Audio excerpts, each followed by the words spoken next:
Recording in progress.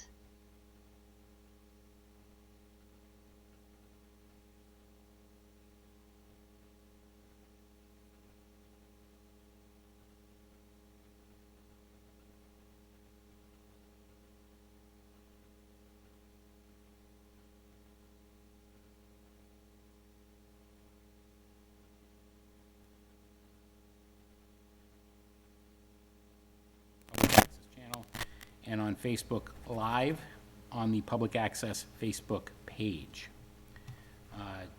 This meeting is also being carried on Zoom. To participate remotely, you can join the Zoom app and use meeting webinar ID 79273703353, or using a telephone, dial 888-475-4499, using the same webinar ID 792-737-0353. Please note the available Zoom option broadcast and recordings are for the convenience of the public. If any technical difficulties were to occur, the meeting will continue. If you wish to continue to participate, you must report to this location. The agenda lists all the topics which may be discussed at the meeting and are those reasonably anticipated by the chair. Votes may be taken as a result of these discussions. Not all items listed may, in fact, be discussed, and other items not listed may also be brought up for discussion to the extent permitted by the open meeting law. Would everyone please rise for the Pledge of Allegiance? Pledge allegiance to the flag of the United States of America and to the republic for which it stands, one nation, under God, indivisible, with liberty and justice for all. Just want to note for the record, Mr. Menard will not be attending this evening. Mr. Baelish and Mr. Waters have both notified me that they will be attending this evening, but late. So I would expect them at any time over the course of the evening. Are there any announcements from members of the board?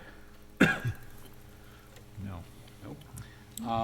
My only announcement is to call notice to an email that I've been getting on a weekly basis. I don't know if the other board members are, that the Association of Town Finance Committees is holding an ARPA and capital planning seminar on April 30th at the Pine Ridge Golf Club in Oxford.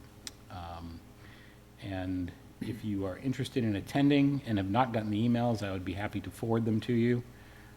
And I believe that we will pick up the tab if you're interested in going. Any announcements, Madam Town Manager? Cover them during your report. Okay. Is there any public comment? Ooh, I have folks to admit here. Any public comment from the board? Any public comment from the public? Hearing none. Chair's report. The only thing that I want to cover tonight for the chair's report, most of the intent for tonight's meeting is outlined in the agenda.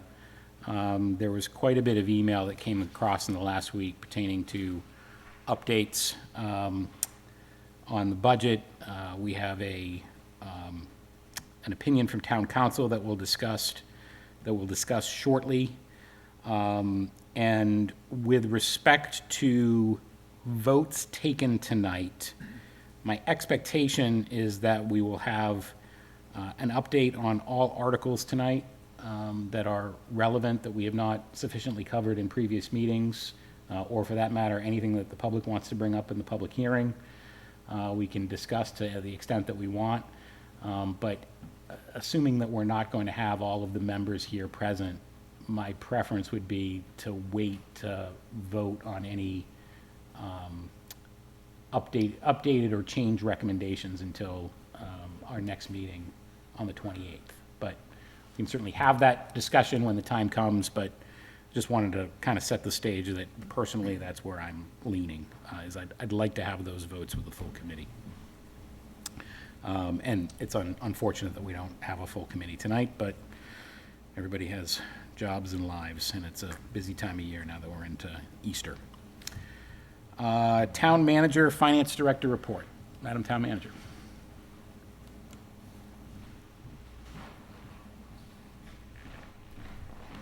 Good evening. Evening. So short report tonight. A couple of items that I reported to the select board the other evening was a community funding project request to the U.S. Representative Lori Trahan's office. I, as well as the land use director and the assistant town manager, met virtually with one of her staffers. And this was regarding community funding project request, which we could submit up to projects up to $3 million. But there's certain criteria. They would need to show that there's community matching funds towards projects, and we had only 2 eligible projects really in that category. So that would be the Flat Hill Road Culvert Project, where we've already appropriated money towards, that we're seeking an additional $330,000 on. And the School Street project, pending the town meeting votes on the funding that we're asking for at town meeting. So we've shown that we would have matching funds towards that project. So those 2 were submitted. Madam Town Manager, is that an annual thing, or is this kind of a one-off? Yes, this is the first time I remember them reaching out directly, Yeah. which is good. I'm just thinking in the future, if we know that we need to have matching funds for projects, it might be something that we can. And unfortunately, the outreach is usually a 5-day deadline or Yeah. a 3-day deadline. It was a shorter time frame. Yeah. Okay. Updates on grants. The fire chief was awarded a grant in the amount of $2,116 towards a automated external defibrillator that will replace an obsolete unit in one of the trucks. And the police chief submitted and was awarded a grant in the amount of $7,900 towards exercise equipment at our public safety building. That was through Maya, our insurance carrier, does a wellness grant. So those were 2 updates on that. And Dave, I'm sure, would report later, but we had a Green Communities meeting tonight. And I'll be submitting the application on behalf of the town, as we discussed at our meeting, for 3 different projects. No, one isn't really a project, it's administrative costs that you're allowed to submit for. The streetlight LED conversion, as well as the police cruiser. We're allowed to submit up to $5,000 towards a hybrid cruiser. That's all I have. Thank you very much. Oh, on the Flat Hill Culvert, did we request an earmark again on that project? We or- did request an earmark, and we submitted a small bridge program grant application, which God we should willing, hear one of these. in June about as well. So hopefully one of these will pan out and we'll get that project fully funded. Okay, thank you. You're welcome. Okay, item number 7, discussion on capital plan process and procedures, role of Finance Committee, and scope of acceptable amendments at town meeting. Quite a bit has transpired since our last meeting on this topic. If you'll recall, Mr. Passios and I had a bit of a spirited discussion at our last meeting about the role of the Finance Committee and what is and is not permissible with respect to capital plan amendments at town meeting. And so on the weekend, following our last meeting on April 3rd, I sent an email to the town manager requesting a formal opinion from town council on that matter. And then and I believe Dave did as well within a similar timeframe. She submitted it to town council the next business day, that Monday, and we received a written opinion late Monday night, which I actually read on Tuesday. To open the discussion, and for the benefit of anybody who may be watching at home or on YouTube, I'm going to take a few minutes to kind of read through both my request as well as the response from town council. And my purpose in doing so is to set up a conversation in terms of what we believe an appropriate next action will be on this, if any. And frankly, there may not be any next action. So I'm going to share my screen on this. So what I've opened is an email that I wrote to the town manager on this. And first of all, I apologize in advance to Mr. Passios for some of my choice of words here.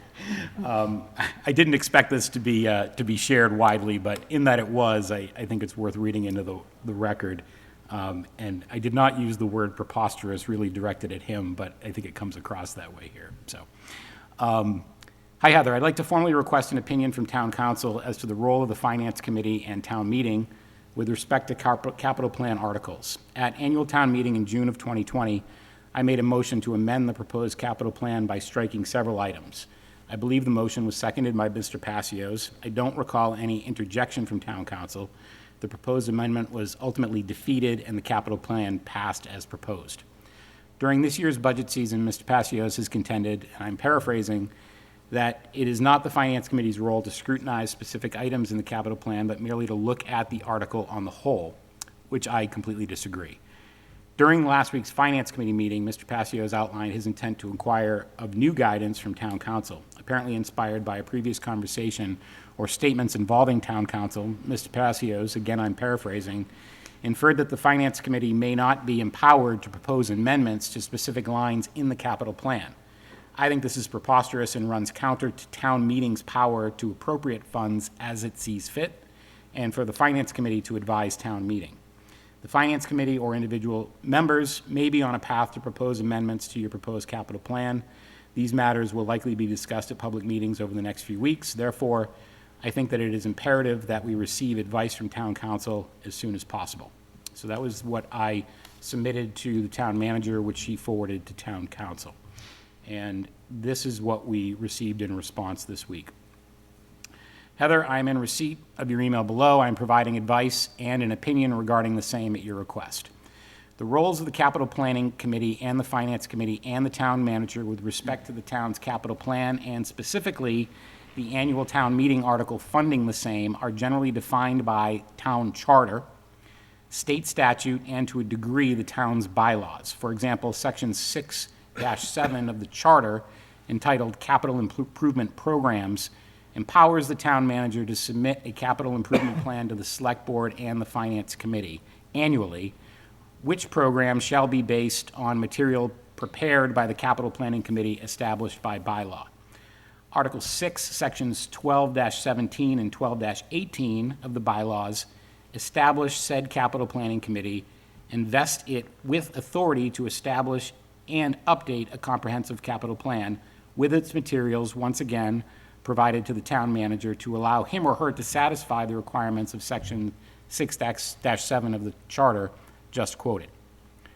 The Finance Committee is established by section 2-3 of the charter and given the primary responsibility to report to town meeting, not only on the budget, but on all warrant articles having a fiscal impact on the town, which I would say includes the funding of capital expenditures.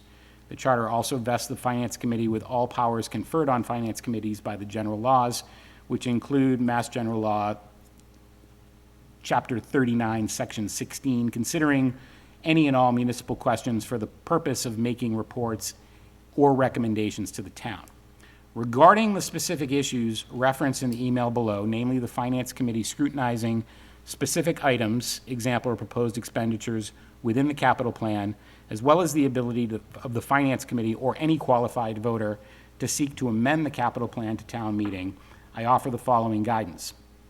First, the Finance Committee is certainly free to scrutinize specific items in the capital plan if it so chooses. Of course, creating the plan in the first instance is the role of the Capital Planning Committee, but reviewing it is absolutely within the purview of the Finance Committee, which by charter and bylaw is one of two intended recipients of the capital plan, the other being the town manager. And as stated above, the Finance Committee has the primary responsibility to report on town meeting warrant articles with fiscal impact. Second, Having stated the above, I would further say that amending the capital plan at town meeting, example, on the floor, whether by the finance committee or by another, if and to the extent permissible, can be a complicated undertaking, both procedurally and substantively. For any amendment to the warrant article to be proper, it must generally be within the scope of the article as presented in the warrant, so as to avoid insufficiency of notice and running afoul of due process. Lunenburg's capital plan is typically presented to the town in the following manner. To see if the town will vote to raise and appropriate, borrow, or transfer from available funds a sum of money for the fiscal year capital plan as appearing in the capital plan committee report, or take any other action relative thereto. Additionally, under section 2-3 of the charter, the finance is required to hold one or more public hearings to permit public discussion on the subject matter of the articles contained in the warrant. An amendment to increase the funding of the capital plan, if intended to fund items not referenced in said plan or on which public hearings were held, could be procedurally deficient. Regarding substance, and based partly on the language of the warrant article and partly on Lunenburg's tradition with respect to other financial articles as well, example, the omnibus budget, it would be improper, in my opinion, for a floor amendment to dictate the use of funds for capital projects. Thus, while an amendment could, for example, reduce the overall funding for the capital plan, it cannot bind the committee or town manager with respect to the designated uses of those funds. Although I don't recall specifically stating to Mr. Passios that the Finance Committee may not be empowered to propose amendments to specific lines in the capital plan, if I did make such a comment, I suspect that it was made in the context of the explanation above. I do remember that the 2020 annual town meeting, also referenced below, was unusual inasmuch as it was delayed and conducted in the midst of a pandemic, and consequently, I believe the capital plan referenced in the warrant was reduced in scope by providing sufficient funding for some items while delaying the appropriation of funds for others. I have a further recollection, albeit faint, of an effort to further postpone some funding given the uncertainty of the COVID-19 fiscal impacts, and to instead move those monies into a stabilization fund. I remember opining that postponing the funding was within the scope, moving the monies into a stabilization fund was not. I hope that this is helpful to you. Undersigned, Adam J. Costa, who is our town council. Thank you for humoring me while I read all that. So, first, I want to just ask the town manager, have I adequately surmised the conversations that have occurred, and do you have anything to add to the opinion or anything beyond that? No. Okay, fair enough. So, in response to the opinion, which I agree with some of it and disagree with some of it, I drafted a response email to town council, which I did not send. And my reason for not sending it is that I think at this point, a discussion is warranted by the Finance Committee to see if we think that any further action or clarification is warranted. And I obviously have a strong opinion on this, but I wanted to, first solicit any opinions from the board on this. Do you think this is sufficient? Do you have additional questions? Or any action there too?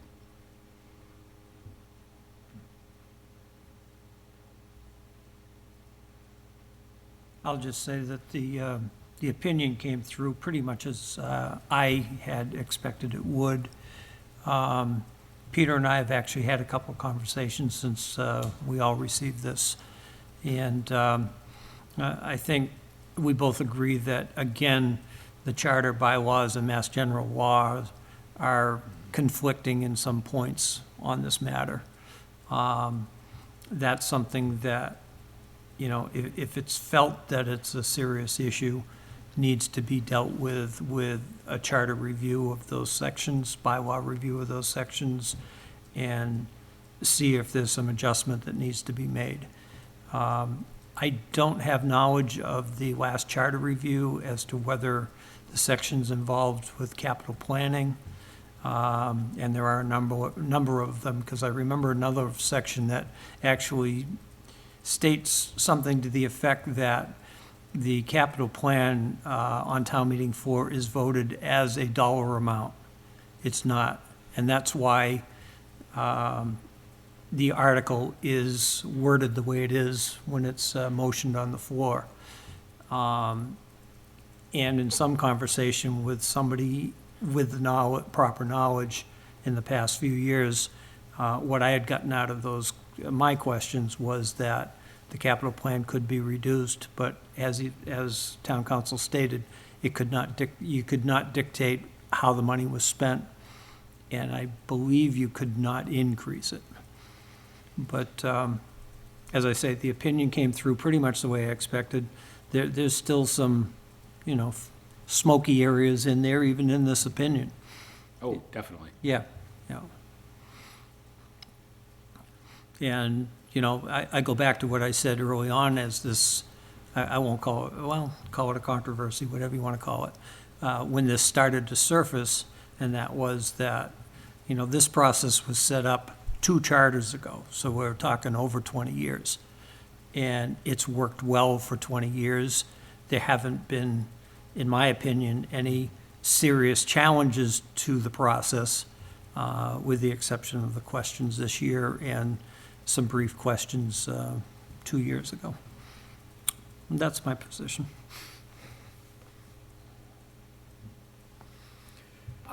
I agree with David on the issue of what it said, that we can't increase it, we could decrease it, but we can't make any changes to the actual items, and it would be up to the town manager, or I can't remember what else, but that would be it. So I'm not an expert on bylaws and mass general laws, and unless shown otherwise, he's our town council, so we, you know, I would tend to have to listen to that person because that's why he's there. But if somebody shows me something different, then I would take a look at that.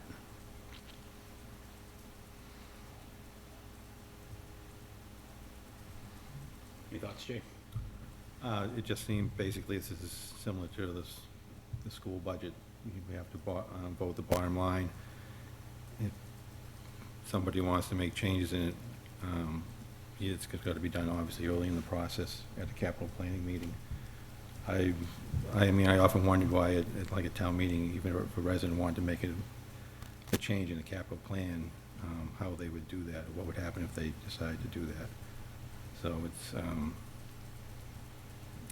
and I can understand what Dave said about, you know, the process, but the capital planning before, it was, you know, was only, you know, $500,000 or $600,000. It was usually a very small amount and not a lot of items on it. It's, you know, $2 million, there's a lot of money here that's being spent, and I think there should be a little more discretion, not only by this kind, but if a tax-paying resident wants to make a recommendation, they should do that. But it seems like the only way we can do that is early in the process at a capital planning meeting, which is not, those meetings are not well advertised, they're not recorded. There's, you know, there's not a lot of participation from town residents. I wonder if in the future, and this would be another question for the town council, if you took that capital item in the warrant and had each individual item as a separate item in a warrant, that might, then you could have a nay or yay vote on each item. Now, I don't know if our moderator would like that, because that would add probably hours to the meeting. Be procedurally. So, I don't know, but that would I'm just require thinking us of a to go way back. in the let future. me interject. So, much of this opinion is very well sourced and supported by phrase and wording in the town charter and in Mass General Law. And as it turns out, that's the portion of the opinion that I generally agree with, which is the role of the Finance Committee in the process. With respect to the part about the line items in the capital plan, this is kind of where I would go back to my original characterization of preposterous. And my reason for doing so, and I quote, and based partly on the language of the warrant article and partly on Lunenburg's tradition, open parenthetical, with respect to other financial articles as well, example, the omnibus budget. Now, as it turns out, these articles are written in very similar form. They reflect a section of the warrant that is reported in some detail. And the omnibus budget, the town moderator goes through the effort of going through section by section by section, By line. looking for an objection and welcoming amendments. So for some reason, we can do that in the omnibus budget, but we can't do that in the capital plan, yet our town council references that as substantiation for why we can't do it, which, in my mind, doesn't connect. The second objection that I have here is the word tradition. Lunenburg is 294 years old. So what is the scope of the tradition that we're talking about here? Mr. Rogers is sitting in the audience. He may remember there once was a time in Lunenburg where every capital item had its own article. Yep. So, you know, I don't know. I sincerely don't know what to make of half of his substantiation of the opinion. And the other part is based on the wording of the article.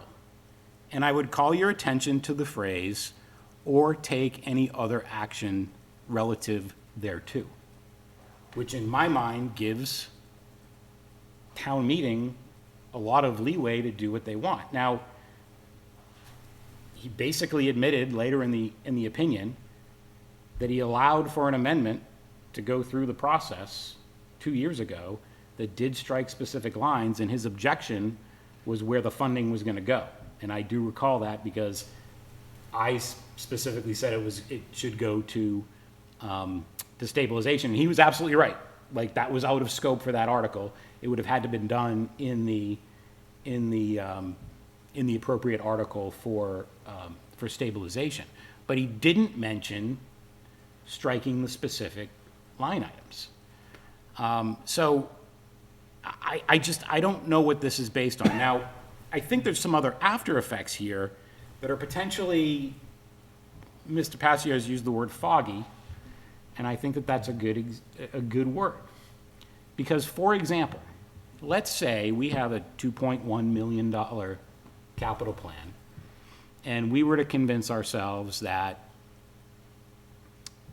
you know, perhaps we don't want to fund the AC at the primary school because there are some questions specifically about that. So we deduct $234,000 from that 2.1 million, and we land at 1.9-ish. All of a sudden, the town manager has a newly conveyed power to do what she deems appropriate, to spend money on the items that she deems appropriate without any specificity from town meeting. And that is not a power that is appointed anywhere that I can find in the charter, and I'm assuming it doesn't exist anywhere else in state law. So I have more questions than answers here coming from this document. And you know, it may be a discussion that we need to, you know, table for the rest of the committee. I'm of a mind to invite town council to our next meeting. We can even host them on Zoom, and we can We can chat about this. And here's my reason, and it's not so much this year's capital plan. I have some objections to a couple of lines that, you know what, I might want to amend. I'm not going to die on that hill. But as a town meeting voter, I feel that my rights should not be impeded on if there isn't some specificity that says that I can't do a certain thing. And we've ceded an awful lot of power to the executive branch in this government. And now we're allowing for an executive-appointed expert to transfer more power by the stroke of his pen through an opinion. And I personally feel that it deserves to be fleshed out a little bit more. And I think that there needs to be more explanation. But I'm just one vote on a 7-member committee. So anyway, I'll leave it at that. Well, as I said before, I would, I read the opinion, and if you're having concerns, and I understand where they're from, having the town council to, be here to answer more questions and to flesh it out and to understand better, I think is fine. I think it's kind of our job to kind of do that, especially when we're concerned about maybe not just this year, but further years, and setting some proper guidance in the future. We can then do things maybe slightly differently next year and the year after in order to either comply with what is or what isn't. I don't know. But I think it's a good thing to do, even if you don't have an issue with any of the capital items.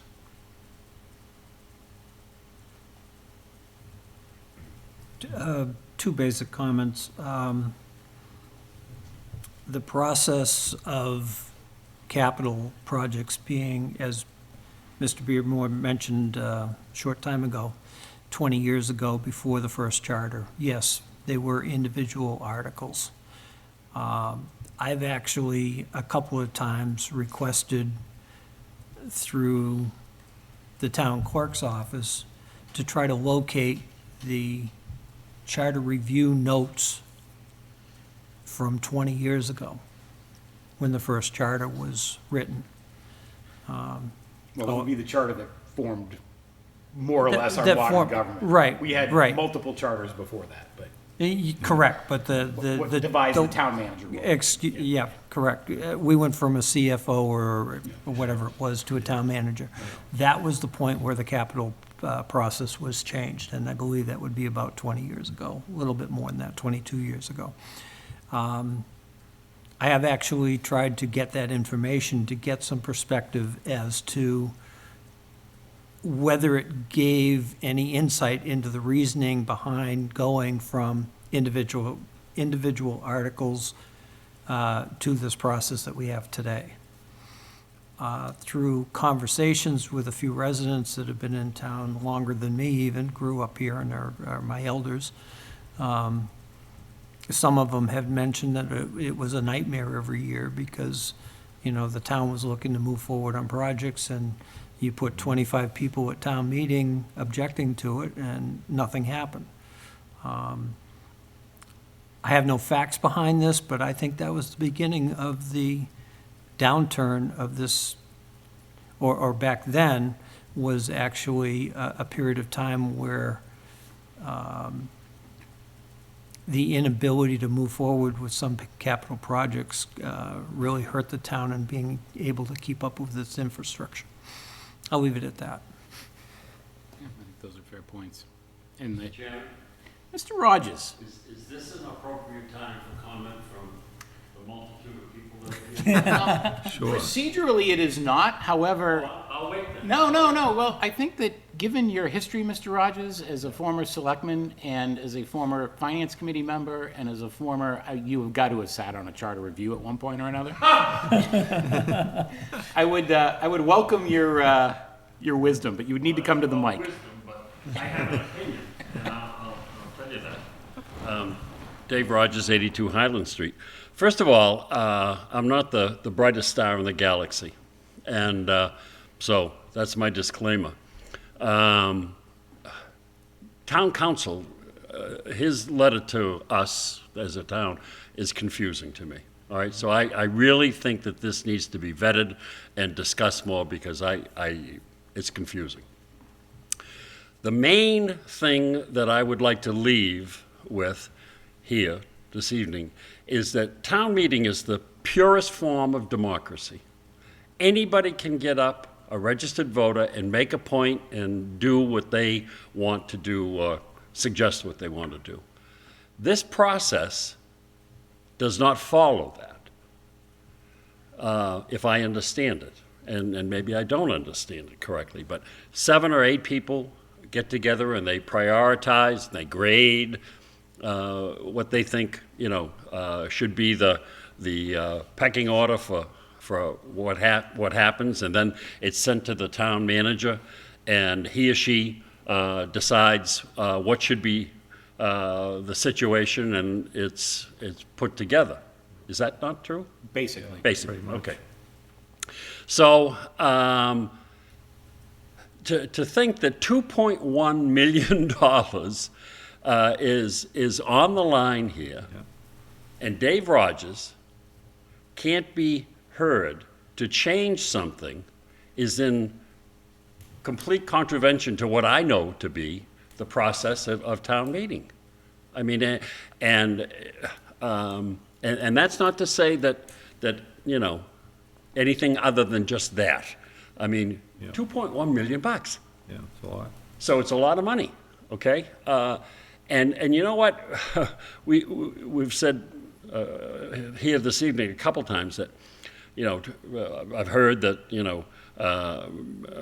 the moderator said that, it took a long time. You know what? $2.1 million. I have to go a whole month to earn that. Or more. So so it takes time. Well, Yeah. maybe we need to have, some kind of a change to vet this. But the bottom line is that I take exception to the fact that I can't get up and say, you know what, I disagree with this. And even just to change it. And that's how I feel about this. So, Thank you, Mr. Rogers. thank you. I think the other thing that's really kind of gnawing at me here is that there are items on this capital plan that we absolutely have to do, right? Like, we have to deal with Flat Hill Road, the culvert on Flat Hill Road, if not the drainage issue. We have to buy police cars. There are many things on this capital plan that we have to do. There are other things that I think are maybe a little bit more discretionary. And I think that to take this as an all or nothing, which is effectively what this describes, is not fair to a voter who takes the time, not fair to a finance committee member that's got 30 hours of meeting time into this as it stands, and God knows how many outside hours, but also not fair to a town meeting voter that takes a sunny Sunday and Saturday in May and goes to exercise their civic duties. So anyway, I don't want to beat this to death. I don't want to have another 3.5-hour meeting, but I appreciate your comments. I'm going to discuss this also with Tom and Evan and Chris. And unless there's any objection, I am going to invite town council to meet with us in a couple of weeks and see where we go from there. And obviously, I'll invite him to participate over Zoom. I don't want him to travel out from Newburyport or wherever he is. Just not to be a wise guy, but I have to say it, that your comment just now about discussing with a total of 3 members of the Finance Committee is outside of town meeting law, open meeting law. So let me clarify. Thank you for bringing it up. I just wanted to say that, Yeah, yeah. because the way it was stated, it's blatant. Thank you for bringing it up. Yep. In their absence, I'm not bringing this to a vote. I think as chair, I have the purview of inviting town council to talk with us at a meeting and putting it on the agenda. I want to seek the advice and counsel of the other members just to see if they are in line with that line of thought. You may be right, and maybe I should talk to town council before I do it, but you may be right. I may invite them to watch the meeting and inform me if they believe otherwise.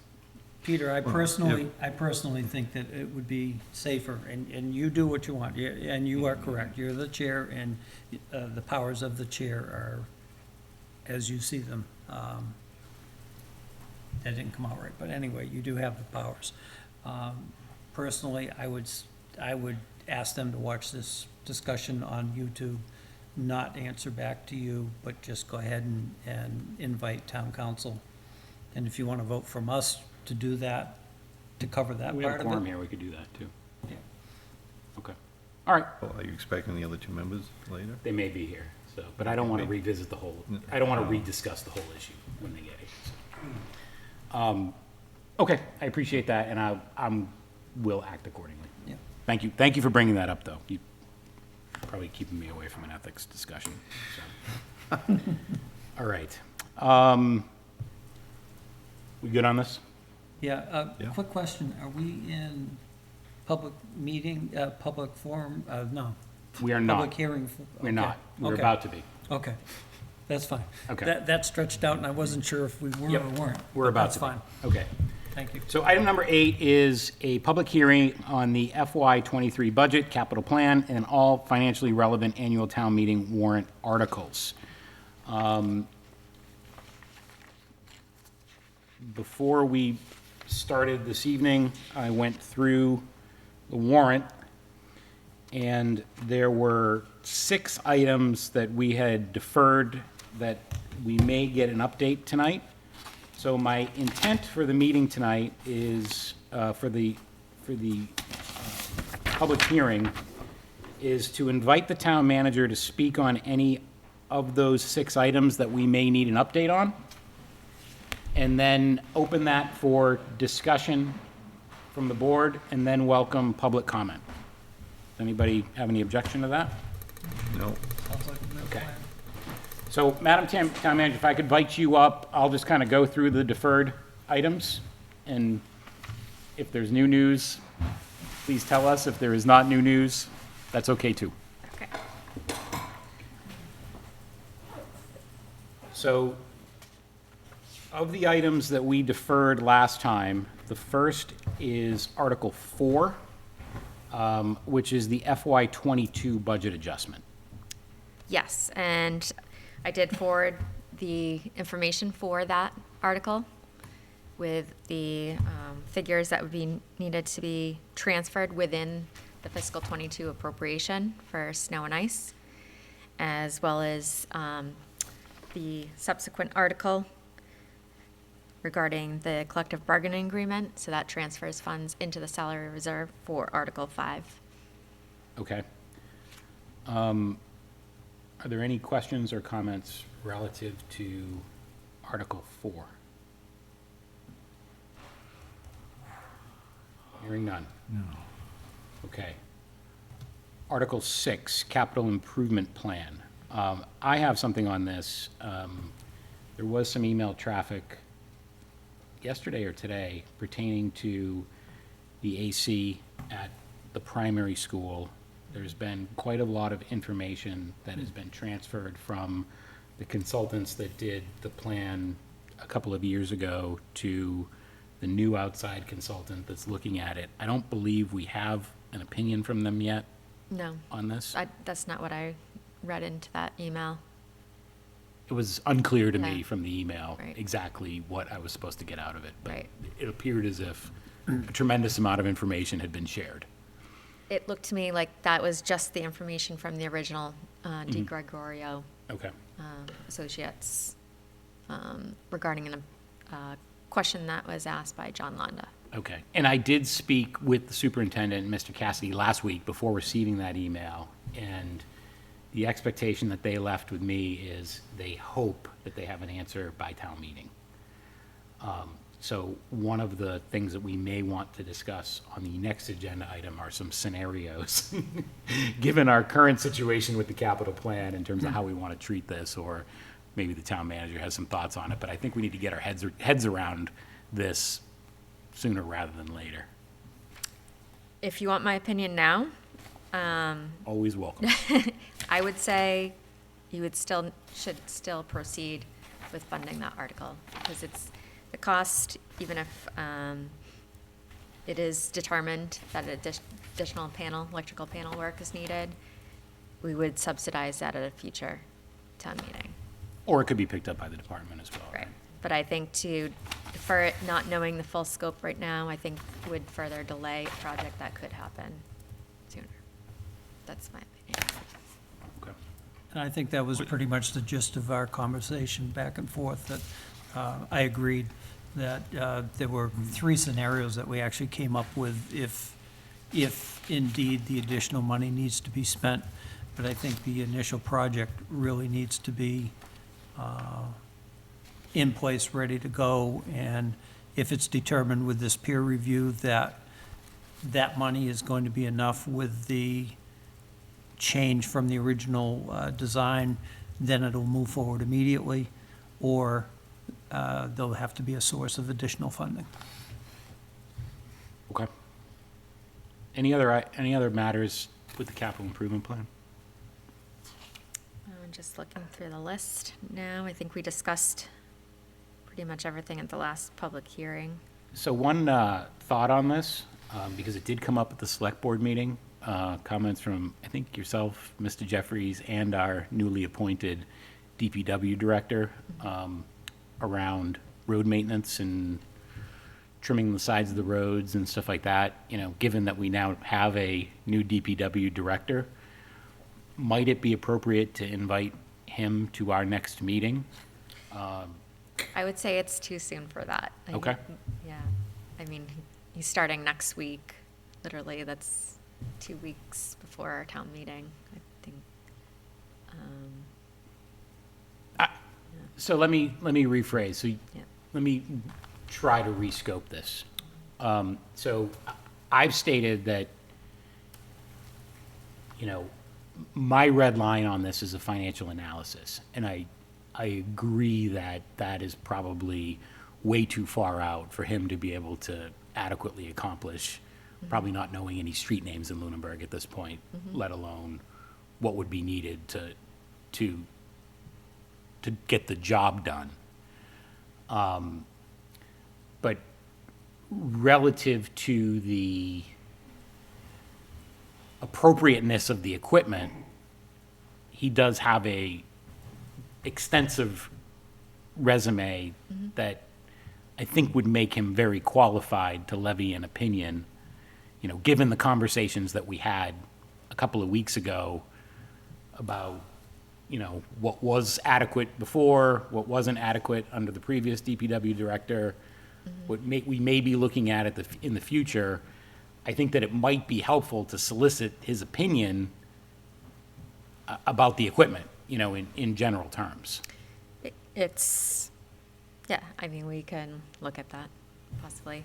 What I can say, no, because I was approached by the DPW mechanic, who services, obviously, all this equipment, and he will be submitting something regarding his opinion on this. When? I'd hope to have it today, Okay. but, yeah, unfortunately don't. Okay.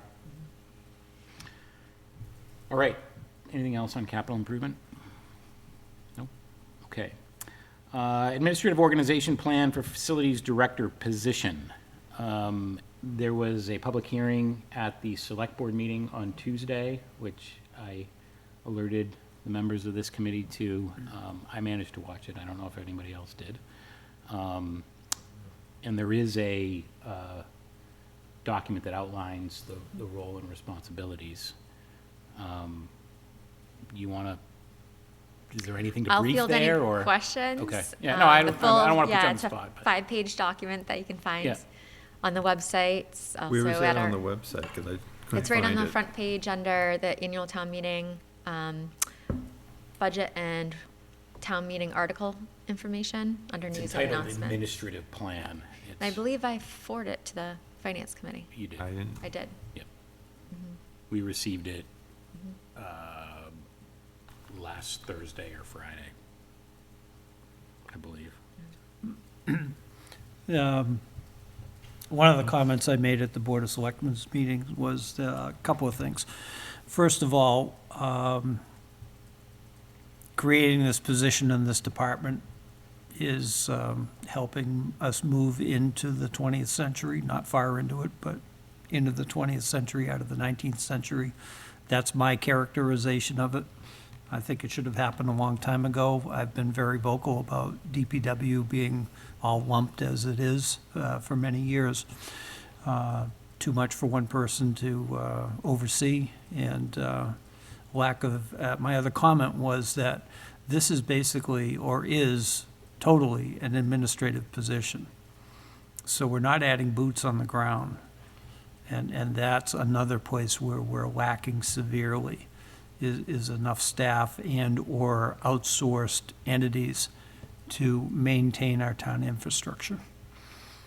And then lastly, on a kind of from my position on the Parks Commission, I question the placement of our part-time rec director under that department. I see both sides of it, and I haven't really settled it totally in my mind, but so far it doesn't work in my head.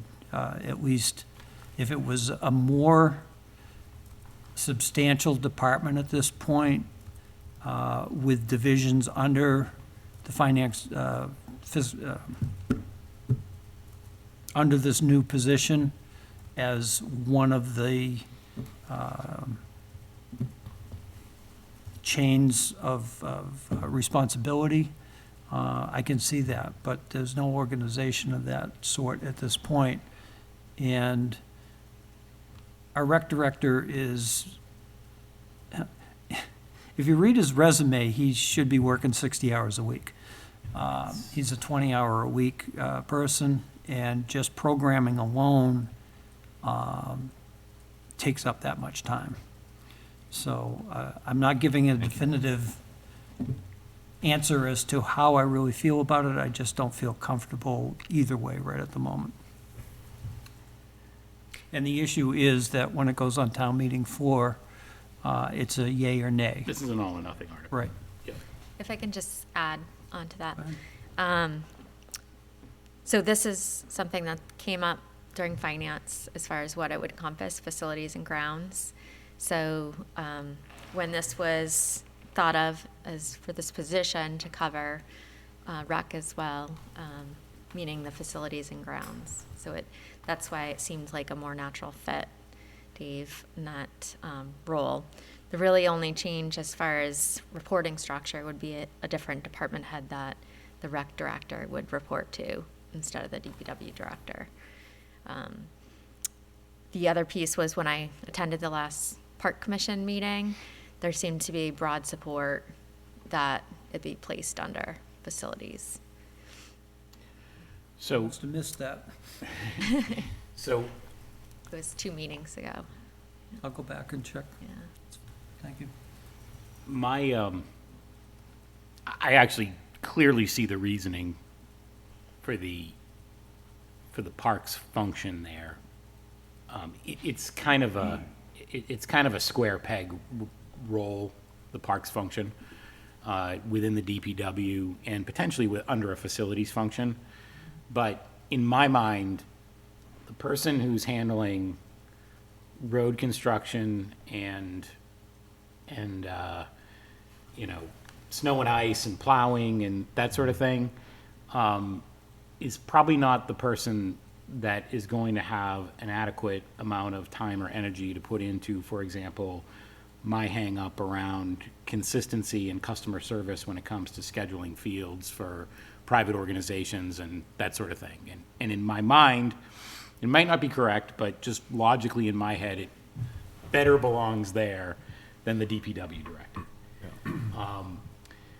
I have a few questions, and I've touched on these previously, but they were before your document was published, so I'm going to ask them again, and just bear with me. Where is this person going to report to work every day, physically? Physically, we have a couple alternatives. We have an office space, the Ritter, it's available, or there's the TCP building that's available. Okay. Is there equipment that will be transferring with this role in the way of vehicles or tools or heavy equipment? The facilities staff are assigned vehicles, so those would still be assigned to those same staff people. So I'd see no change there. We'd probably still house everything down at the DPW, so there would be that collaboration there. It's a natural space, and we have the space there to keep it there. Okay. But our facilities staff, in general, they're all over town. They're not typically at one location all the time. I'm more thinking about just like vehicles and equipment, right? Like, and it's, issues like maintenance and replacement and, just who's responsible for the equipment, basically. Right, still, is where I'm- still housed at the DPW, still serviced by the mechanic at the DPW. Okay. And then from a budget perspective, we've gone through this budget process, and this has been treated as a line item under the DPW budget.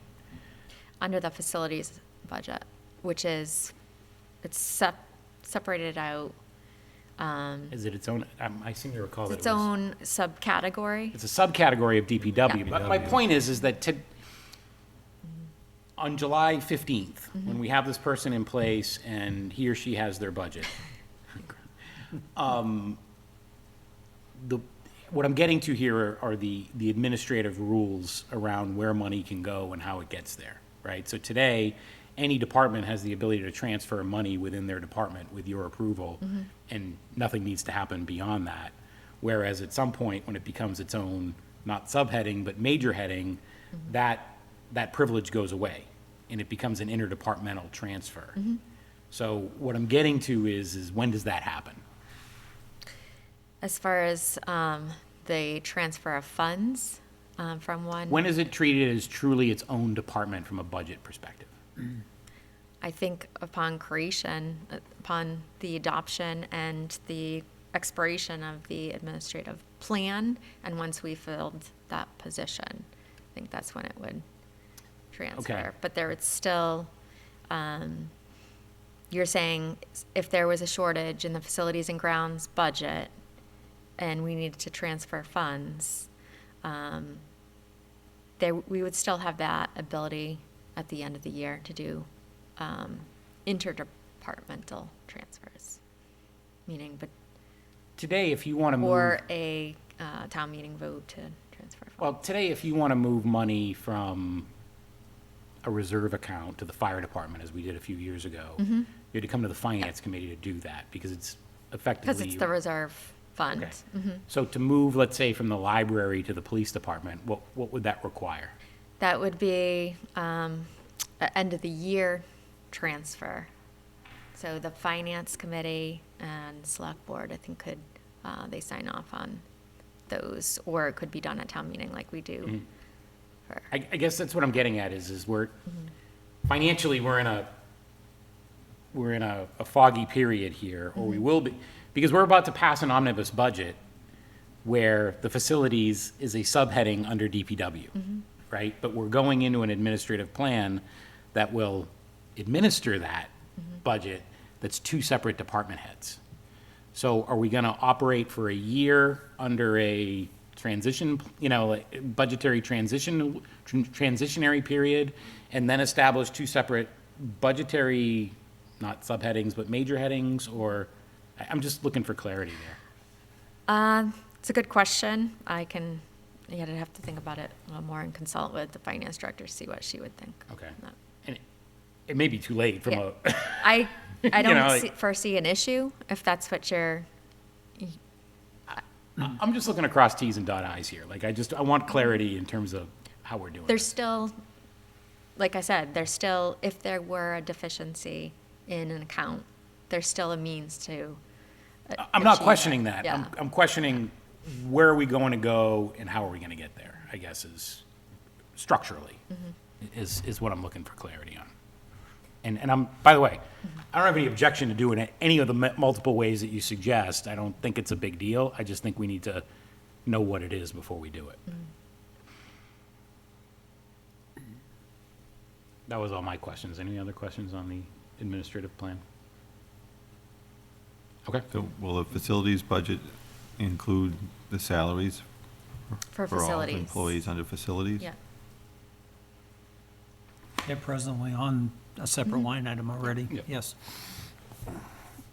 Are we in a hearing mode? No, we are, but I will open it to public discussion after we go through the articles. Okay, item 22, amendment to the Code of Lunenburg, Chapter 70, Salary Administration Plan. So everybody received, I believe, an email that included a red line document of the Salary Administration Plan. It is scintillating reading. But it is the red line that we asked for. Does anybody have any questions or comments relative to that? Hearing none. Okay. Article 23, creation of the 300th anniversary of the town and appropriation for initial expenses. We've come up with a dollar value there of $5,000, which has been added to the dashboard of changes. And this was, I believe, discussed at the last select board meeting as well. Yes. Yeah. Any questions or comments relative to that? And bylaw review committee amendments to general bylaws. So this was a document that the town manager sent an email on a few days ago. It's in that same folder on the town website. It is voluminous. I did go through it, and 95% of it is changing Board of Selectmen to Select Board. And the other changes are all pretty much grammatical, I There was would a say, or clarity. The only computer other, advisory board was, so the only major change is the Computer Advisory Board is gone, which is Right. something that we haven't seated for years, so I don't really have an issue with that, but Yeah, the only other thing I keyed in on, and I can't pull it up right now, I have it up if you want to. and I meant, there's a section where they eliminate the actual statement of a department or entity, and I can't remember if it was revolving funds or what it was, but it removed all of the designations in that one section. And I was trying to figure out why, because if you went in to read that, it told you who that particular item was connected to. you don't happen to remember the department? No, well, it was various departments, that's Oh, why, each one was a different department, and they removed them and left them, I believe, blank.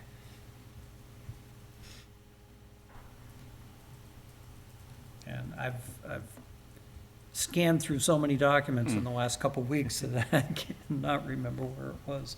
It was way down the list. Is it the last one, chapter 168? Where it deletes it and inserts a substitution for licenses and permits? That's the section. Yeah, if I can look at that again, I'll And So chapter that's- 168, way down the bottom. licensing, it's on starts on page 49. That section only deletes fishing, hunting, trapping licenses from that section, as an exception. 168.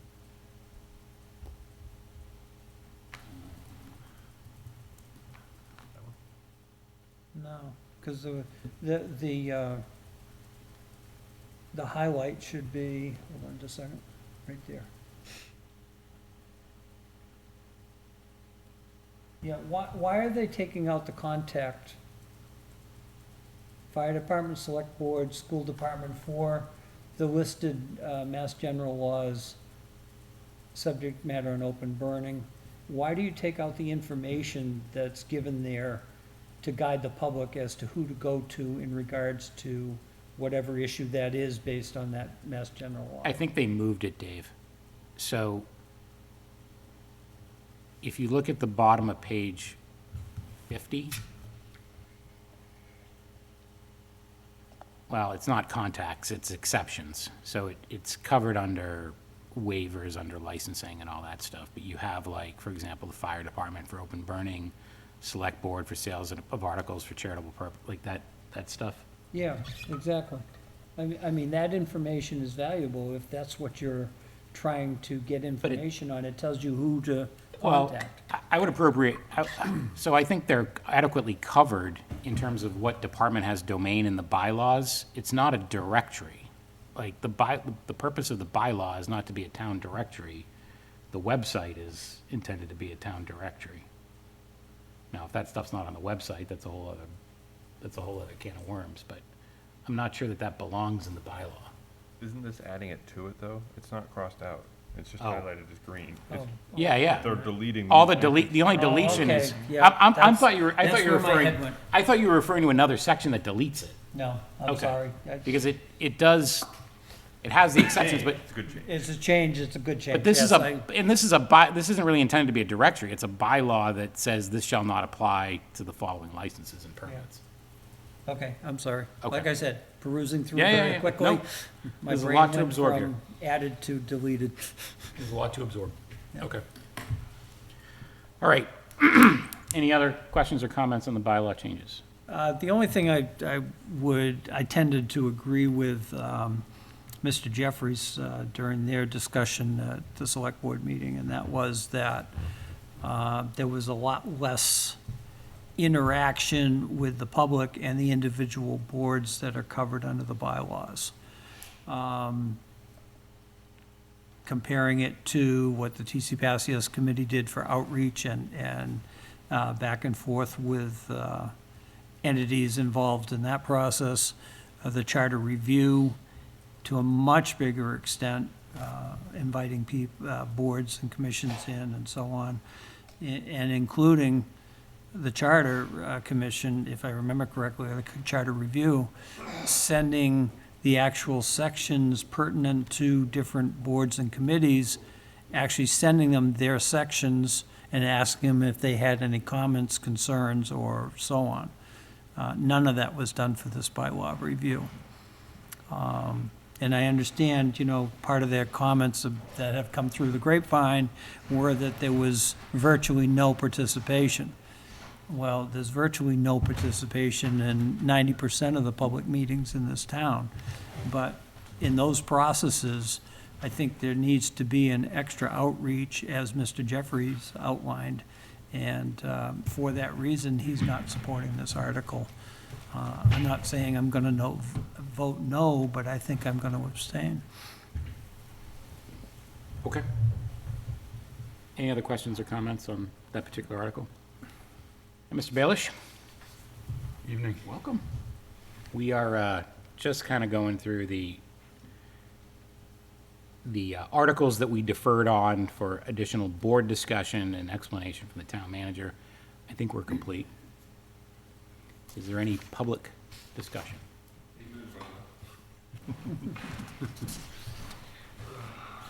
I have a personal question to ask Dave Passios. Did you go to Massachusetts Aggie, was it Maggie, the agricultural school, when you went there, or is that the? Yes, Audit- it was still the separate two-year college, Okay, Stockbridge. all right, because I know you're very old, and I just, Thank you. yeah. This is my, Who's older? by the way, this sweatshirt is my son, UMass Lowell. Yeah, God bless him, he's a smart kid. I have a bunch of questions. And believe me, I'm not up on the hill sniping, but how many weeks are we out from town meeting? 3? Yes, sir. Three, that, 3 weeks. yeah. So in 3 weeks, this raises its head, and this facilities person, which the jury's still out insofar as I'm concerned, because I haven't seen, the job descriptions and all of this stuff, but has the Parks Department been brought into this situation in terms of, this person is going to be in charge of mowing the lawn and seeing that it's done and that kind of stuff? The only thing I can say right now, Mr. Rogers, is that the town manager informed me that we discussed it at a Parks meeting 2 meetings ago. Okay. I have no recollection in my mind right at the moment, and Okay. I'm going to go back and Sure. look it Okay. over. Because it just seems, as a frame of historical reference, I'm going to really go back 50 years when we moved into town. Bob Garno one person, did all of the lawns, everything, okay? And then Tommy Lepela came on board and did everything by himself and lined the baseball fields and all of that kind of stuff. I mean, it was unbelievable. Who's going to be in charge of lining the fields? That speaks to my point of boots on the ground. This part-time position, from my perspective, is intended to work on programming and make that happen, not boots on the ground to mow the lawn or line the fields. I mean, or- this has the making of some real confusion, okay? And I think it really needs to be vetted. And I would be less than candid with you if I didn't tell you that 3 weeks before town meeting, now is the time we're talking about all of this stuff? Give me a break, okay? The devil is in the details, and there's all kinds of details to be taken care of, in my mind, okay? Now, maybe the words will come out and people, have this all mapped out, but it just seems strange to me, okay? That's point number one. Point number two, I'm really confused now about the capital plan. I thought that I heard that with specific regard to the air conditioning, if by chance the bids come in higher, we can take it from other sources and make sure it happens? Is that not right? Well, let me Help me. zero you into what we were discussing a few minutes ago Yeah. with respect to the air conditioning. So this has actually nothing to do with bidding. It has to do with the specification of the project. And the issue is that there is a difference between what was originally in the plans for that building 20 years ago when it was built and what was specified as a result of a capital plan article a few years ago to design AC for that building. We appropriated $10,000 in the capital plan 2 or 3 years ago, for AC for that building. As a result of that design, the former facilities director in the school department determined, and Mr. Passios probably knows more about this than I do, but so correct me if I'm misstating this. Okay. Determined to go back to the original plan, basically, from 2003. And when this came back on the capital plan as a result of lobbying for myself and several other people, the town manager further brought additional funding to the capital plan to include the AC for the school. Mr. Passios rightly asked the question, are we 100% sure that we are specifying the right equipment for this job and that the electrical capacity of the building We'll take it. that exists today will take it, or do we need to add another panel to which is it's something bigger than what you would do in your house when you had an electrical panel, obviously. So the school department did not have an adequate answer to that question. And they sought a third party to help them figure it To come in out. and tell us what we should do. Exactly. And that's where we're at right now.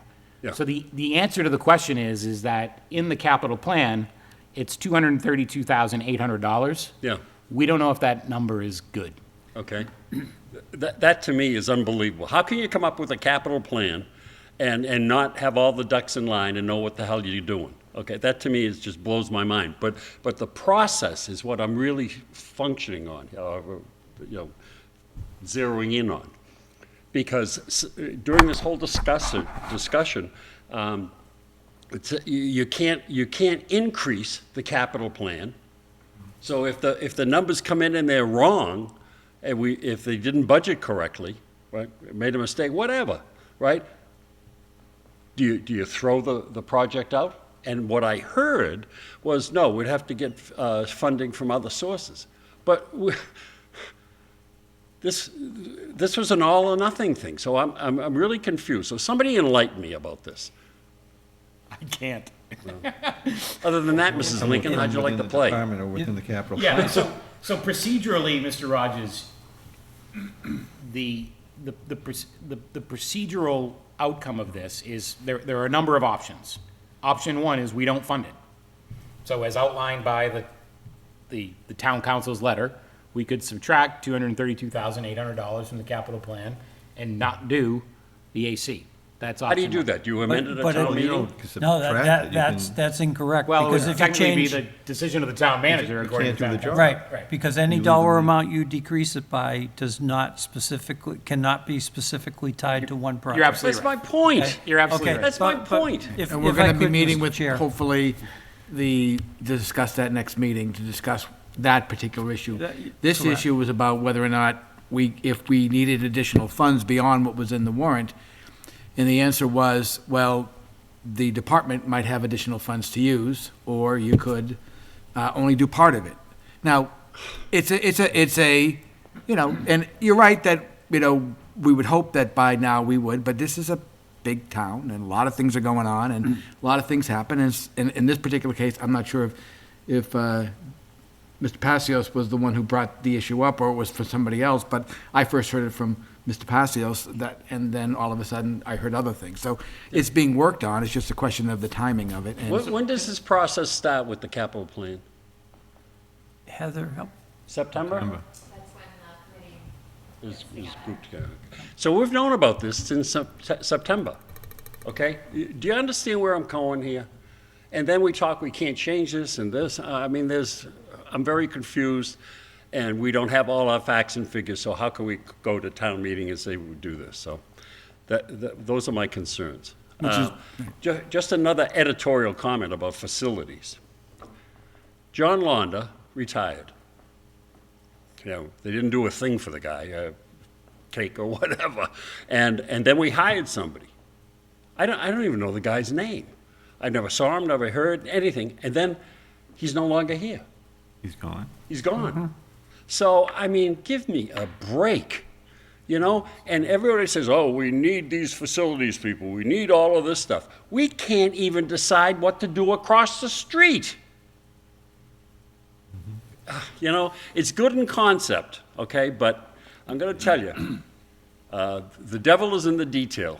So that's my candid observation. Now you know the Mr. lesson. Rogers, in defense of the, if you want to, the only thing I can think of right now is the rotating door in positions. I was made aware, and I will not name the local city, but it is nearby. And I heard this evening that they've been through 3 or 4 DPW directors in a very, very short period of time. So this is happening everywhere. It's not just Lunenburg. And I understand, Dave. I truly understand. But anyway, I'm not going to belabor the point. That's where I'm coming from. I just have one comment too, and Sure. I agree with you, and I've had concerns about the school air conditioning project, and and I'm sorry I missed the earlier discussion, but I also think the folks on the capital planning committee, town manager, everybody's acting with best intentions, right? And so I feel like things like this are going to happen. There's going to be issues where we don't, things come up that maybe haven't been anticipated. So I still have faith in the process and in the people that are doing that.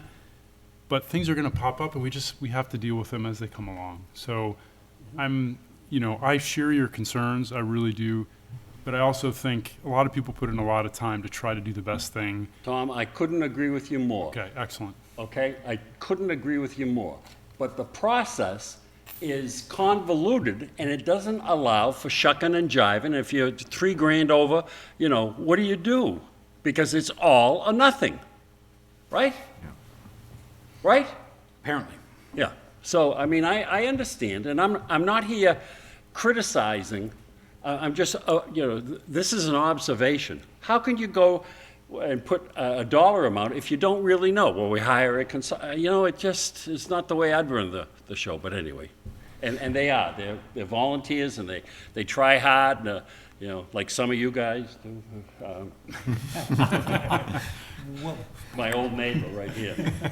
So I do want to add just one additional bit of context here, and I agree with everything you said about the AC in particular. I think this is extremely frustrating. Being the guy who went to the school committee and encouraged them to advocate to get this added to the capital plan, because I think it's a critical thing. The reality is, and back to your comment about the process, is that this was clearly going to be below the line when it got reported out of capital planning. And therefore, the work stopped, right? So when it got brought back, when it got revived, the additional vetting work hadn't been done, Yeah. and all of a sudden, we were pedaling to catch up. I understand. And that's the reality of what happened. Yeah. If I may just add one other quick comment, I mean, I could talk for half an hour as to what's Oh, okay. happened in the last year. But the first red flag that came up for me is the fact that I've been on capital planning for 2 cycles now. And last year, when the school department brought that project forward, it was over $300,000. And then all of a sudden, it comes onto the plan this year under $300,000, and that was the big flag that flew up in front of me. Okay, what happened here? What changed? And the initial answer I got was, as Mr. Beardmore mentioned, they went back to the original specs from the original building design, which were smaller condensing units. So those condensing units did not have the draw that would overload the existing panels. The question, so Mr. Wander wanted to go back to the smaller units. The question I posed was, in that case, were the engineers suggesting the upgrade of the units, which would then again require an upgrade of the electrical system, because they felt that the smaller units would be inadequate for what they were trying to accomplish?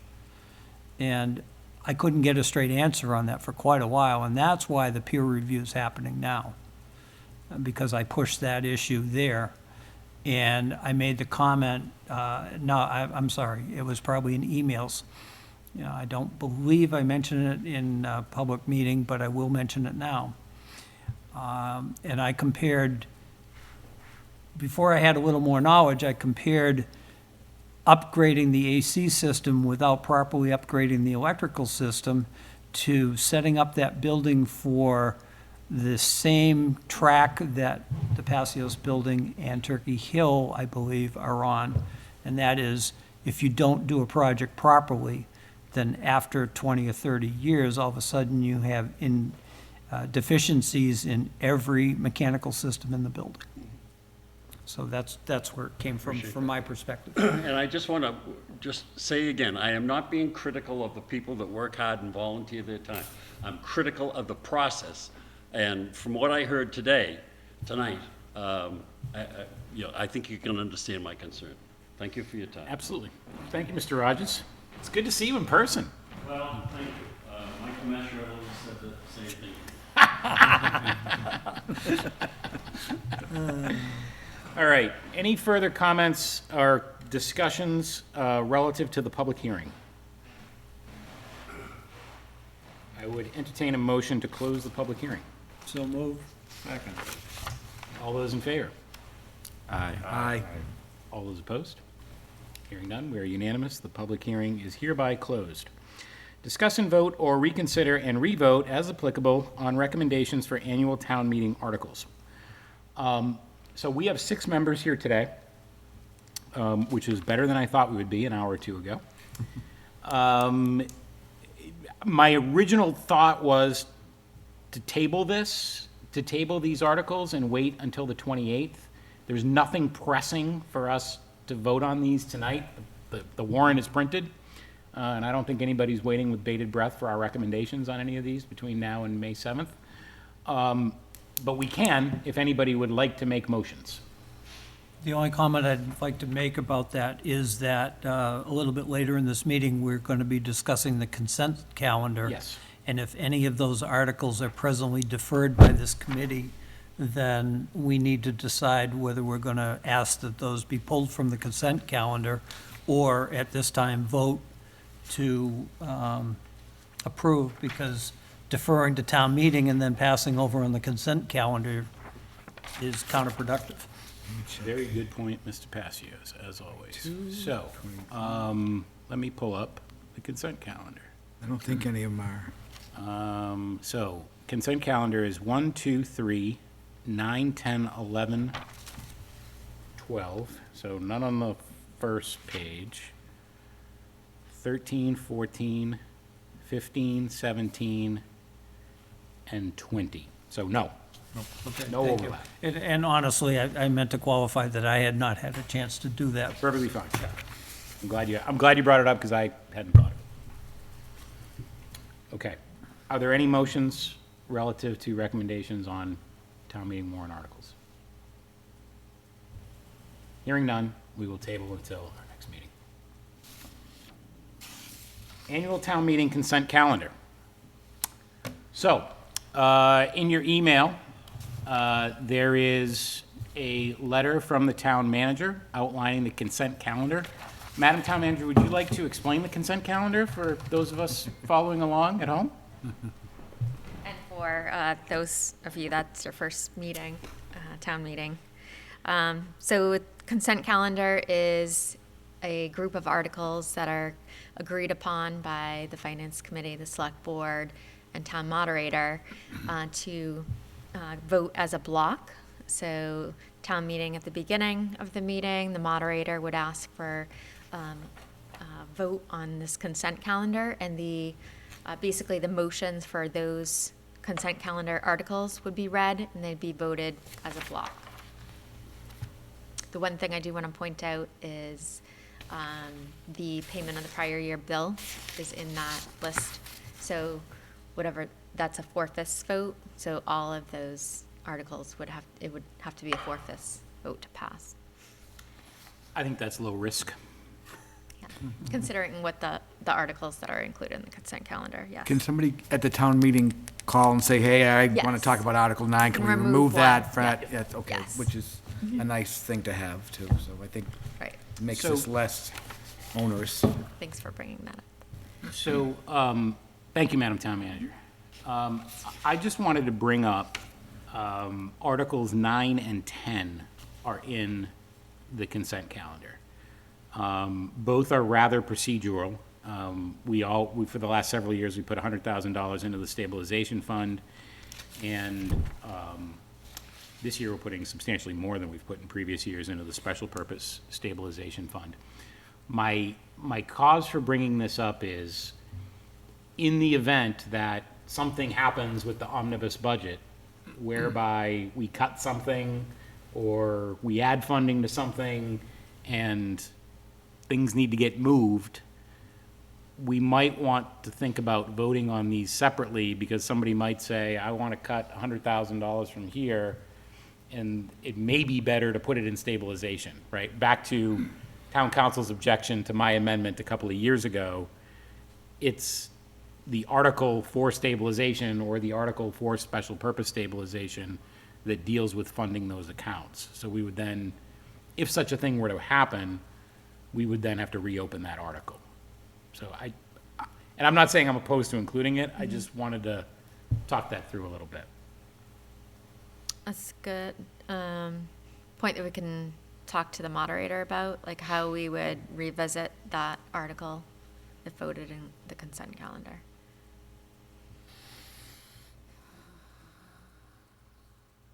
There really isn't any money articles before, the omnibus is Article 8. Right. So that would be early if we had a Capital lot. plan is Article 6 or 7, I believe. Number So- 6. So, yeah, so there's a reason why those articles are where they are in the, Right. in the chain. But of that's not in events.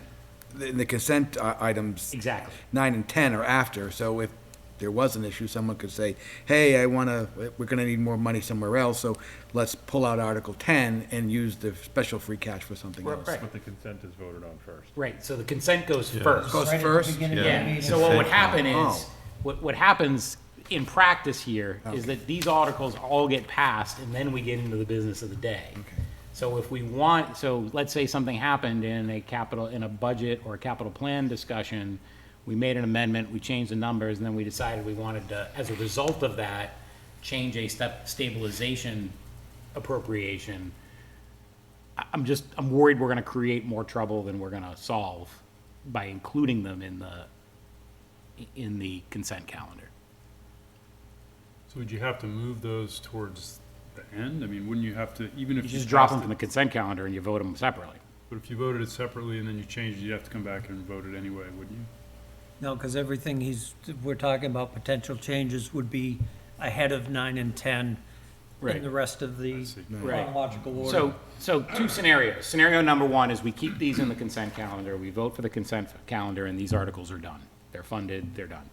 We then go and we have our conversation about the budget or the capital plan or whatever. If there's cause to change these articles, somebody would have to make a motion to reopen an article.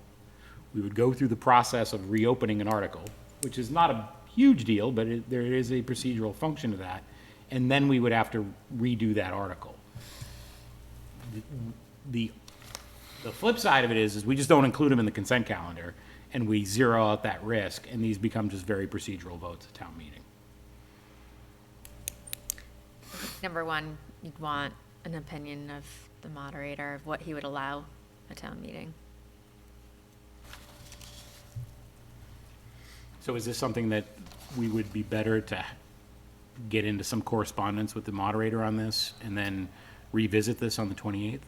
We could do that. Is everybody okay with that? Yeah, it's a good idea.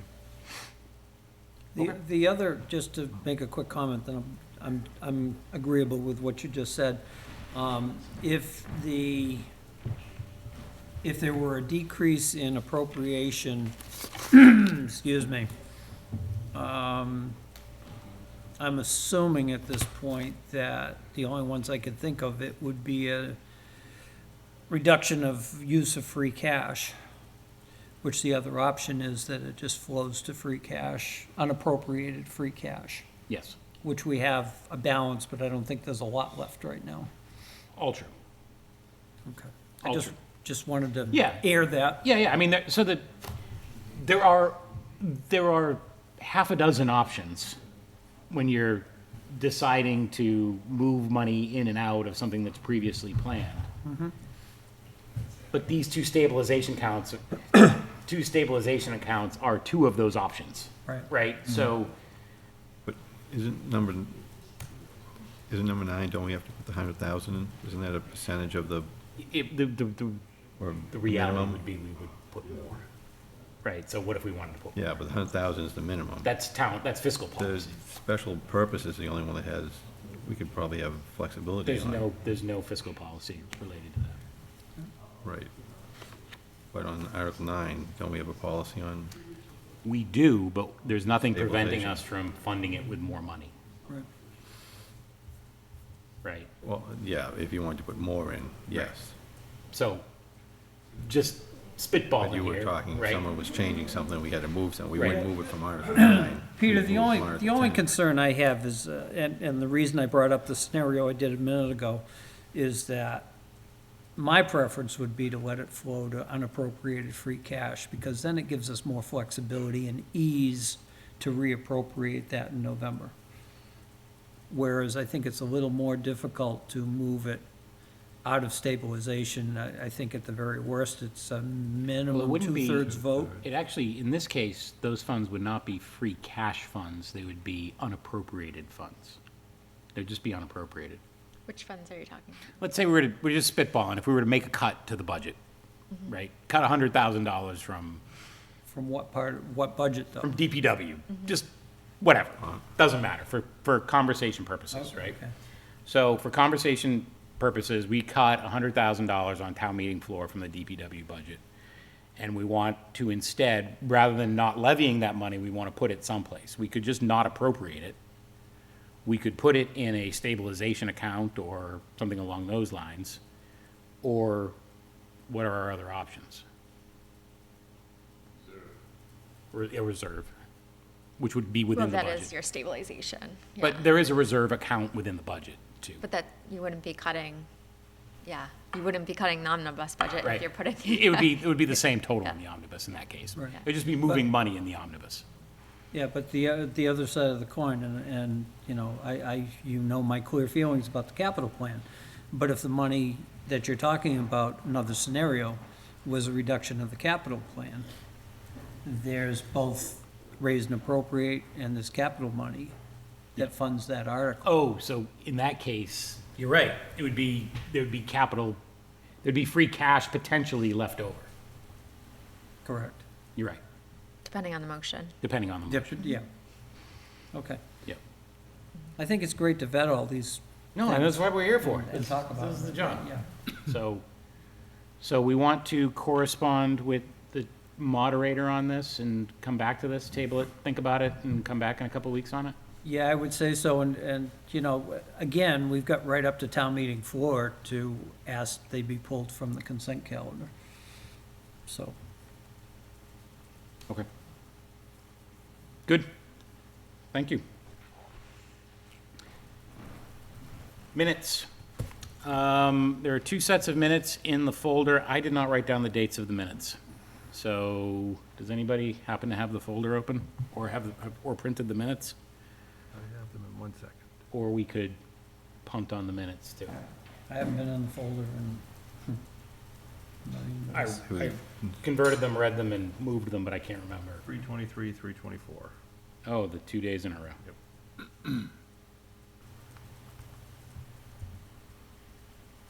Does anybody want to make a motion on those, or do we want to punt on those until the next meeting? I can't do anything with it, but if there's enough people here that have read it, that's fine. I have not read it. I have not read it yet. We will table. We will defer. We will table. Committee reports. Are there any committee reports? Of course. Mr. Passios. Not quite as long as usual, anyway. Please, somebody remind me if I forget something, but I think I only have 2 reports. I'll start with this evening. Green Communities met before this meeting over at the Ritter Building. Town manager and the committee finalized the 3 submissions for the Green Communities grant process, which the deadline for application is next week.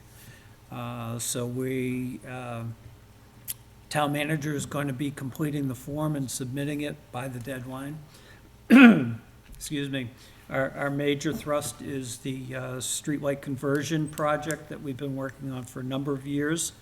Our estimated return on investment, and this is just estimated, don't hold me to it, is approximately 3 years on the conversion. That does not include the purchase of the infrastructure, because that question was asked earlier this evening. The money we appropriated to buy the infrastructure is separate from this Green Communities process. So we're pretty excited with that. We've also got, we're applying for $5,000 towards one of the hybrid police cruisers as we did last year. And that's pushing us up pretty cool, you know, on the high end, close to the $200 maximum, 200,000, excuse me, maximum that we can get through the grant round. So we're hopeful that that will come through and we can move forward with the streetlight project. Parks Commission met last evening on Zoom. We were presented with the final plan for Marshall Park. I'm finally warming up to the fact of doing a major reconfiguration rather than an upgrade to existing and add uses. I think the final product is going to be really workable. I think there are going to be more townspeople that will enjoy it.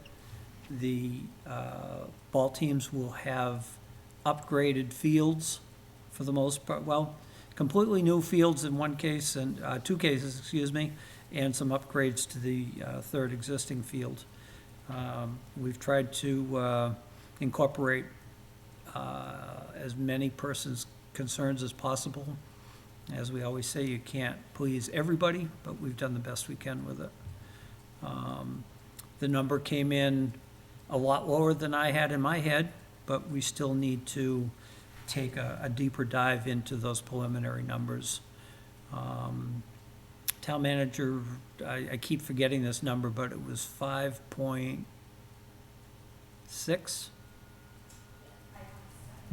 $5.7 million at this point for the entire project. We have not seen the breakdown of that, or a complete breakdown, which will be coming to us in the future. And they are also going to supply us with a suggested phased approach to what we could do to spread out the expenditure as money becomes available. And I still state that we are going to do our very best to fund as much of this, if not all of it, through earmarks and grants, ARPA money, whatever we can pull in to get this project done without putting it on the laps of the taxpayers. And as I say, our best effort. We'll go from there. Okay, That's it. okay. Any other committee reports? School committee met last week, and for the most part, there really wasn't anything to take away from it. It was a lot of just sort of reporting, but nothing substantial that I recall happened that was worth reporting back. You were on the call, I don't think that. Nothing I can remember specifically. It was a long meeting. It was a long meeting. It was a good meeting, but it's long. Ms. Bessie. Mr. Chair, if I may, I watched a good portion of that meeting also. Actually, that's right, Dave. And something caught my eye in the presentation, and I can't remember. It was a report that every building principal did for their building. And when they got to the Turkey Hill Elementary School, and I'm going to be asking for more documentation and clarification as to what they see as the deficiencies of that building, because it was specifically stated in their report that they're working with a deficient building. Yet, in my mind, we're not seeing projects addressing any of those deficiencies, and I want to know why. Thank you. That was based on the staff reporting and based on the student reporting, correct? Yes, that portion of the meeting. But it was yes. primarily the staff that was reporting it. Right. Okay. Okay. The Municipal Building Design Committee met a couple of Mondays ago. We had previously broken into subcommittees and broke down the Vertex reports and the Taipei reports and reported them back, largely a collection of updating to the list of work that needed to be done and the roll-ups on those reports, looking at previous capital plans and other projects to figure out what hasn't been done that's been identified as a need for those buildings. I worked on the Ritter, other folks worked on this building and TC Passios. Those reports are being collated and will be reported out as a single report from Mr. Jeffries at our next meeting. Largely, the discussion was around a number of different scenarios and a review of the space needs of various departments that were reported out as part of the previous TC Passios Design Committee report. And we literally went through department by department. What stood out from that report was from a layman's point of view, purely layman's point of view, the extraordinary amount of space required by everybody for storage, with particular requirements around documents storage.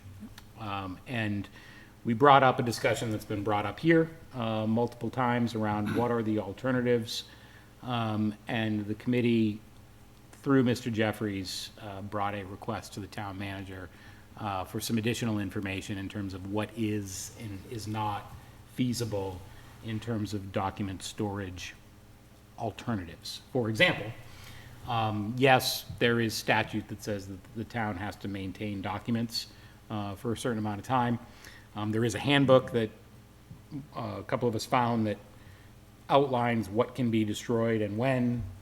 There isn't clarity in terms of are we actually following those document destruction calendars or not. But also, are there alternatives whereby we can still meet our customer service requirements, but not necessarily keep the documents in a town-owned building and build new space for document retention.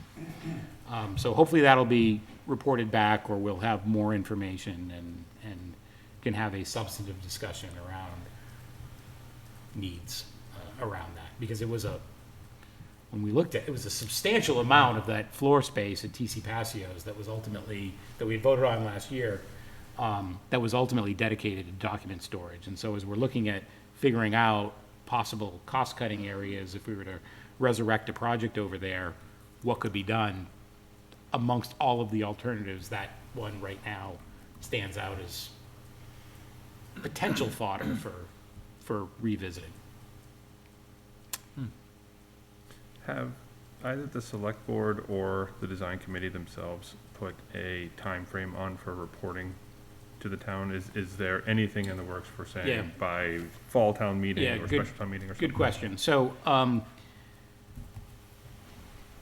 we will have a written report, basically a status update, at annual town meeting. The intent is for it to be a written report so that we're not taking up valuable town meeting time on this one.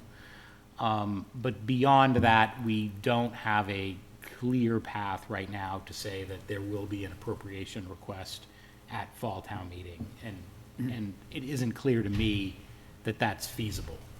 If it is, then absolutely we want to get there, but it's more likely that we're probably looking at a annual town meeting next year for an appropriation request.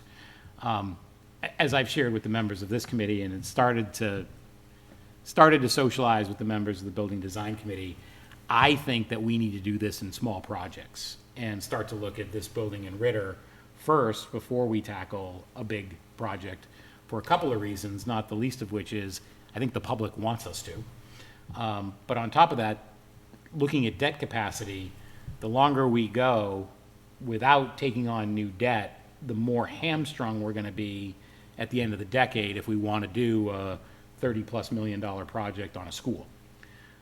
So it's better, in my view, to borrow sooner and begin working down that debt so that we have the debt capacity later on. But I don't know that opinion is shared beyond me at this point, so we'll see.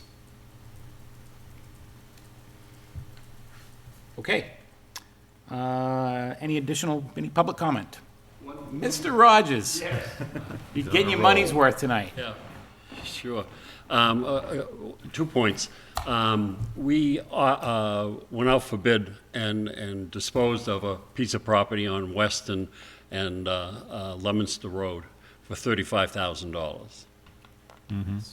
Yeah. Okay? So we're looking for sites and stuff, and so you bring it to its logical conclusion. I'd be remiss if I didn't tell you that I have great trepidations about the financial future for everybody, okay?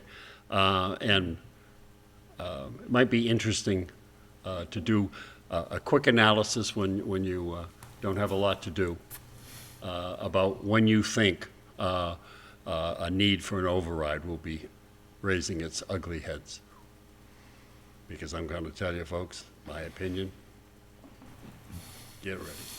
Thank you. Thank you, Mr. Rogers. Yes, sir.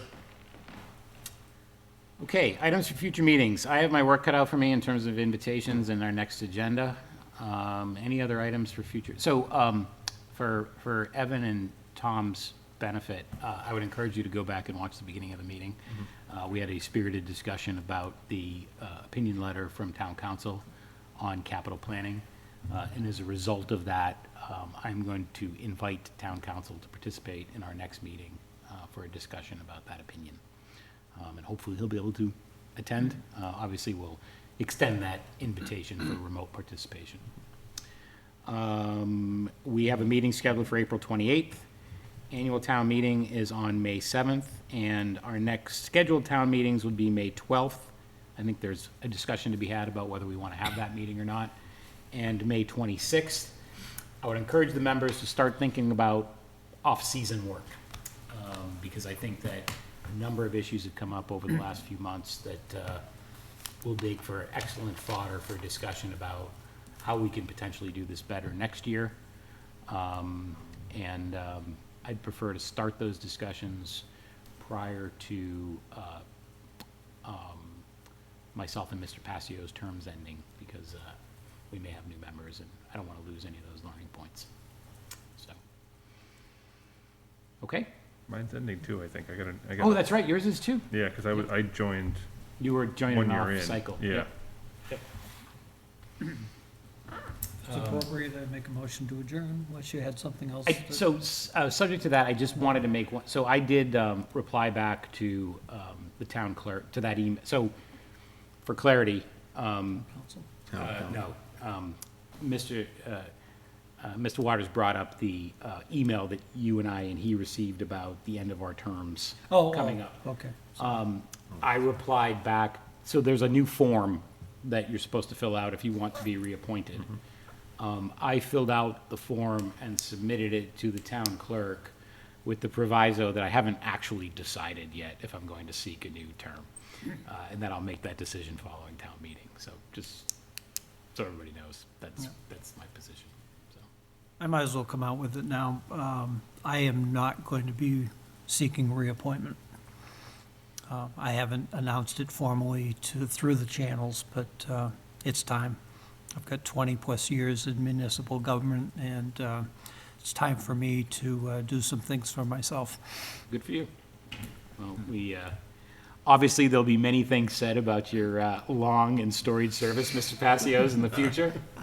But I think you know how much I appreciate the time we've had over the last 3 years and our many agreements and disagreements over the last 3 years, so. And, you know, that's democracy. Dave was a neighbor for a lot of years.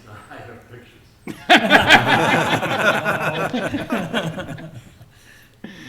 I mean, that's the spirit of democracy, too. I mean, you're not expected to agree on everything, and heated debate and/or just back and forth is part of that process. Nature of the beast. I think we do it pretty well. Yep. So, all right, is there a motion to adjourn? So move. Second. All those in favor? Aye. Opposed? We are adjourned. Thank you very much. It is 8:53. Thank you. Nice to see you live and in person, David. Yeah, Michael said that.